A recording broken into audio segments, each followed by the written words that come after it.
Assalamualaikum warahmatullahi wabarakatuh. Halo rekan-rekan mahasiswa Fakultas Teknik Universitas Islam Al-Azhar.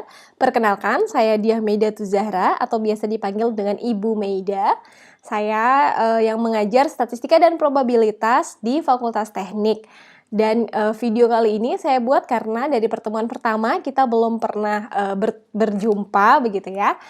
Jadi saya buat video ini untuk lebih dekat dan juga menjelaskan lebih detail mengenai materi terakhir sebelum UTS, karena setelah UTS nanti yang mengajar dosen yang berbeda.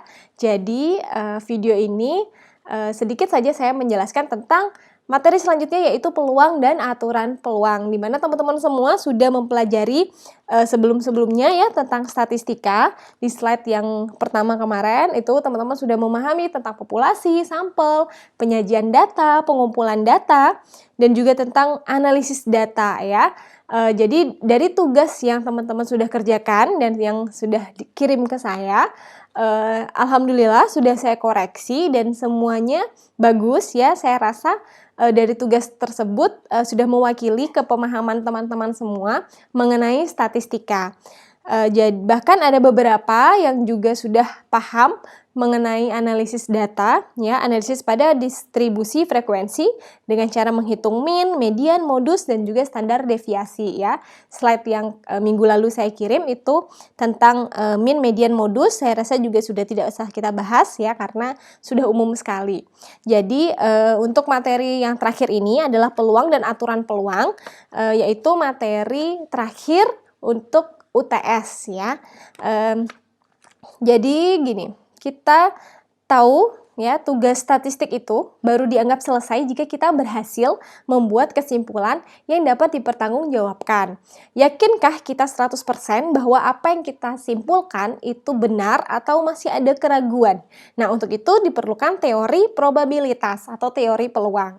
Nah, teori ini antara lain membahas tentang ukuran atau derajat ketidakpastian suatu peristiwa dari suatu eksperimen. Ya, jadi peluang atau probabilitas ini merupakan kemungkinan suatu peristiwa yang akan terjadi di masa mendatang. Jadi misalkan nanti sore hujan. Mengapa kita bisa mengambil kesimpulan seperti itu? Karena kita lihat dari pagi sudah mendung, bahkan siang tuh sudah sangat mendung. Jadi bisa ada kemungkinan bahwa nanti sore hujan, misalkan seperti itu. Salah satu manfaat probabilitas dalam kehidupan sehari-hari yaitu membantu mengambil kesimpulan, mengambil keputusan, ya, atau meramalkan kejadian yang mungkin terjadi. Jadi kalau misalkan kita mengambil kesimpulan bahwa nanti sore hujan, berarti kita harus hati-hati atau kita bisa mengambil suatu keputusan untuk tidak keluar rumah nanti sore karena sepertinya hujan, seperti itu. Atau contoh yang paling fenomenal saat ini yaitu pandemi COVID-19 ya, dimana peluang yang akan terjadi apa nih setelah adanya wabah COVID-19 ini. Jadi para ahli statistika menganalisa dari data-data yang diperoleh sehingga membantu pemerintah mengambil keputusan, di mana kita tahu pemerintah mengambil keputusan untuk kita belajar di rumah saja, bahkan selain belajar juga bekerja dan juga beribadah di rumah saja untuk memutus rantai penyebaran COVID-19 gitu ya. Nah, jadi dalam probabilitas itu ada yang dinamakan ruang sampel. Bisa dibaca di dalam slide.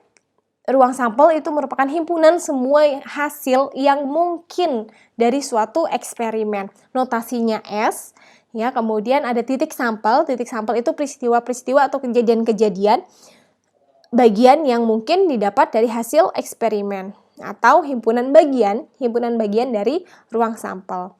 Kemudian ada definisi probabilitas, teman-teman bisa lihat di slide, ya. Probabilitas terjadi peristiwa A itu ditulis dengan PA.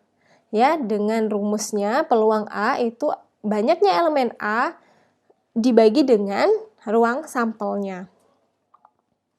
Baik, nah di sini ada contoh soal yang teman-teman bisa kerjakan untuk membantu pemahaman mengenai tentang peluang atau probabilitas. Jadi sebuah dadu dilempar satu kali. Kita tahu mata dadu itu ada 6 ya, titik mata dadu ada 6. Jadi ruang sampelnya ada 6. Jadi himpunan S-nya ada 1, 2, 3, 4, 5, dan 6. Baik, kemudian tentukan probabilitas didapat angka genap. Nah, angka genap dalam titik mata dadu berarti ada berapa? 2, 4, dan 6. Berarti ada 3. Jadi 3/6 sama dengan 1/2. Jadi peluang untuk angka genap yaitu 1/2. Begitu juga dengan angka ganjil. Selanjutnya sebuah dadu dilempar 2 kali. Berarti ruang sampelnya ada 12. Baik, betul. Dan probabilitas didapat angka ke-1 ganjil. Tentukan probabilitas yang didapat jumlah angka yang sama dengan 8. Nah, kalau jumlah angka yang sama dengan 8 berarti ada 3 tambah 5, 4 tambah 4, dan 6 tambah 2. Ya. Probabilitasnya bisa dihitung 3/12 atau 1/4. Baik, kita lanjutkan dengan aturan peluang ya. Aturan peluang itu kejadian A, B, C. Kejadian di mana A tidak terjadi, maka ditulis dengan AC ya. Untuk setiap kejadian A berlaku kejadian A antara 0 sampai dengan A ya. Peluang A itu 0 sampai dengan A. Jika peluang A itu 0 artinya tidak mungkin terjadi ya. Ya, kemudian kalau peluang A itu nilainya 1 artinya pasti terjadi. Bagaimana peluang A jika hanya 0,5? Berarti 50-50 ya. Jadi kepastian itu terjadi nilainya 1. Tidak mungkin peluang itu lebih dari 1.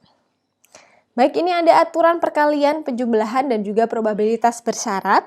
Teman-teman bisa baca di dalam slide ya, jika perkalian itu dan A dan B terjadi bersama-sama dapat ditulis dengan A dan ya, seperti lambang N ini, atau A, B. Jika lebih A, B, dan C berarti ditulis seperti ini. Itu juga dengan aturan penjumlahan ya, PA ditambah PAC sama dengan 1. Ingat PAC tadi peluangnya tidak terjadi ya. Baik, probabilitas bersyarat ini rumusnya. Kita masuk ke contoh soal. Ini juga ada 2 kejadian. Ya, teman-teman bisa baca. Nah, ini soal-soal yang dipecahkan ya, teman-teman bisa lihat. Ada soal 1 set kartu bridge diambil 1 kartu. Tentukan probabilitas kartu as. Kartu as berarti ada 4 ya. Berarti 4 per kartu bridge banyaknya 52. Iya. Oke, bisa dikerjakan di rumah ya sebagai latihan untuk persiapan UTS.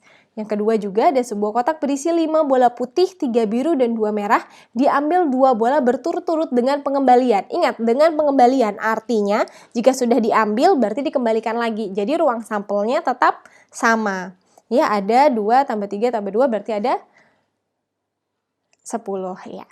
Nah, silakan teman-teman jawab. Bola warna merah dan putih. Ada dan di sini berarti perkalian ya. Bola pertama warna biru dan juga bola warna yang sama. Nah, baik, ini adalah materi dari UTS dari slide yang pertama sampai yang terakhir ini.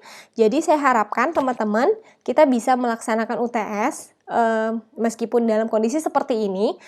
Saya menunggu jadwal dari fakultas untuk UTS-nya.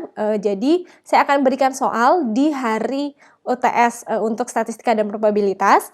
Nanti misalkan jadwalnya di hari Jumat jam 3 sore, berarti saya akan berikan soal hari Jumat jam 3 sore, dan teman-teman kumpulkan pada hari yang sama dalam rentang waktu yang sama juga. Jadi misalkan jadwalnya jam 3 sampai jam 5, berarti teman-teman batas pengumpulan waktunya dari jam 3 sampai jam 5. Soal-soalnya sangat mudah, teman-teman bisa pelajari semua slide yang sudah saya berikan, dan contoh-contoh soal yang ada di dalam slide silahkan dikerjakan, boleh dikumpulkan untuk menambah nilai teman-teman dalam UTS. Saya ingatkan sekali lagi, karena setelah UTS bukan saya yang mengajar, tapi Ibu Dewi Linda, kalau tidak salah namanya beliau.